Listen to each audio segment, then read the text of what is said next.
அனைவருக்கும் அன்பான வணக்கங்கள். நம்ம கோவத்துல ஒரு எமோஷனலான ஒரு டைம்ல மற்றவர்களை நம்ம சபிப்போம், திட்டுவோம். "நீ நல்லா இருக்கக்கூடாது." அந்த மாரிலாம் திட்டுவோம். அப்போ அந்த மாரியான விஷயங்கள், அந்த சாபங்கள்லாம் பலிக்குமா? அப்படிங்கிறது நீங்க கேட்டிருக்கீங்க. சாபங்கள் நம்ம நல்லா கரெக்ட்டா புரிஞ்சுக்கணும்.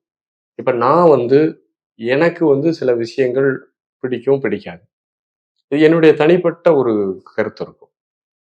அப்போ என்னுடைய பிடிக்காத விஷயத்த யாராவது ஒருத்தர் செய்யும்போது, எனக்கு எரிச்சல் உணர்வு நான் திட்டுறேன் அல்லது சபிக்கிறேன்னு இது பலிக்காது. ஏன்னா, இது என்னுடைய தனிப்பட்ட ஒரு எமோஷனல். ஆனால், இந்த பிரபஞ்சத்தினுடைய தன்மையில இருந்து பார்க்கும்போது, இந்த ஒரு உண்மைன்னு இருக்கு. ஒரு பொது உண்மை அல்லது பொது நியாயம் அல்லது தர்மம்னு ஒரு விஷயம் இருக்குது. அந்த தர்மத்திற்கு எதிராக ஒருவர் நடந்து கொள்ளும்போது, அதனால் ஒருவர் உணர்ச்சி வசப்பட்டு திட்டுறாரு அப்படின்னா, அது பலிக்கும். அந்த சாபம் ரொம்ப ஒரு எஃபெக்ட்டா இருக்கும். அது இந்த பிரபஞ்சம் முடிவு பண்ணும். இந்த பிரபஞ்சமானது பேரறிவும், பேராற்றலும் உடைய ஒரு மிகப்பெரிய விஷயம். இந்த பிரபஞ்சம் அனைத்தையும் பதிந்து வைத்திருக்கிறது. நம்ம தான் மற்றவங்களுக்கு தெரியாது, அது தெரியாதுன்னு நெனைக்கிறோம். எண்ணம், சொல், செயல் யாவற்றையும் இந்த பிரபஞ்சம் அப்படியே பதிந்து தன்னகத்தை வைத்திருக்கிறது. அதுக்கு தெரியும். இவன் நியாயமா, உண்மையிலே தர்மப்படி இவன் பாதிக்கப்பட்டிருக்கான். இவன் திட்டுறது கண்டிப்பா போய் படிக்கணும். அல்லது இவன் திட்டுறது சும்மா எமோஷனல்ல இவனுக்கு பிடிச்சது மாதிரி ஒண்ணு நடக்கலைங்கிறதுக்காக திட்டுறான் அப்படிங்கிறத இந்த பிரபஞ்சமானது முடிவு செய்துவிடும். அது தெரியும். அது பிரபஞ்சத்துக்கு தெரியும். அதனால சாபங்கள் என்பது உண்மையிலேயே ஒரு சோல் வருத்தப்படும் போது, ஒரு ஆன்மா உண்மையிலேயே நியாயமான முறையில வருத்தப்படும் போது, அந்த வருத்த அலைகளே சாபமாக மாறுகின்றன. ஒருத்தர் திட்டணுங்கிற அவசியமே இல்லை. உண்மையிலே ஒருத்தன் கரெக்டா இருக்கான். அவனுடைய லைஃப் ரொம்ப பெர்ஃபெக்ட்டா எல்லா உயிர்களுமே பேர் இரக்கத்தோட இருக்கிறான்.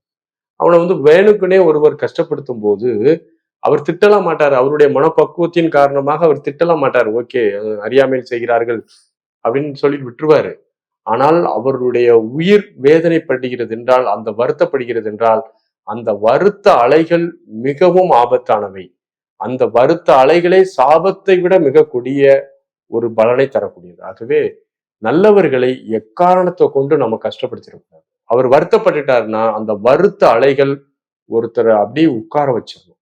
அப்படியே உட்கார வச்சிரும். அதுக்கு பரிகாரம்லாம் அவ்வளவு சாதாரணமா சொல்லிட முடியாது. அப்படியே அவரை டவுன் பண்ணிடும். அவங்க என்ன ஸ்டெப் எடுத்தாலும் அதுக்கான ஒரு வெற்றியை பார்க்க முடியாது. அப்படிப்பட்ட ஒரு வருத்த அலைகளை நம்ம யார்கிட்டையும் வாங்கவே கூடாது. அது ரொம்ப எச்சரிக்கையா இருக்கணும். உண்மையிலே அதுதான் சொல்லுவாங்க. நமக்கும் சரி, மற்றவர்களுக்கும் சரி, உடலுக்கும் சரி, மனதுக்கும் சரி, எந்த ஒரு தீங்கும் தராதவாறு நம்முடைய வாழ்க்கை முறையை வகுத்து கொண்டு நடந்தால், அந்த ஒரு நடத்தை நம்மளை எந்த ஒரு பாதிப்பும் ஏற்படுத்தாது. அல்லது நமக்கு அந்த வருத்த அலைகள் ஒருவேளை நம்ம கிரகிச்சிட்டோம், உண்மையில நான் நிறைய பேரை கஷ்டப்படுத்திட்டேன், அதை நம்ம எப்படி சால்வ் பண்ணலாம் அல்லது அதுக்கு என்ன மாற்று பண்ணலாம் அப்படின்னா, அது சில முறைகளை நாம் தெரிந்து கொண்டால் அது கண்டிப்பாக அதுல இருந்து கூட நம்ம விடுபட முடியும்.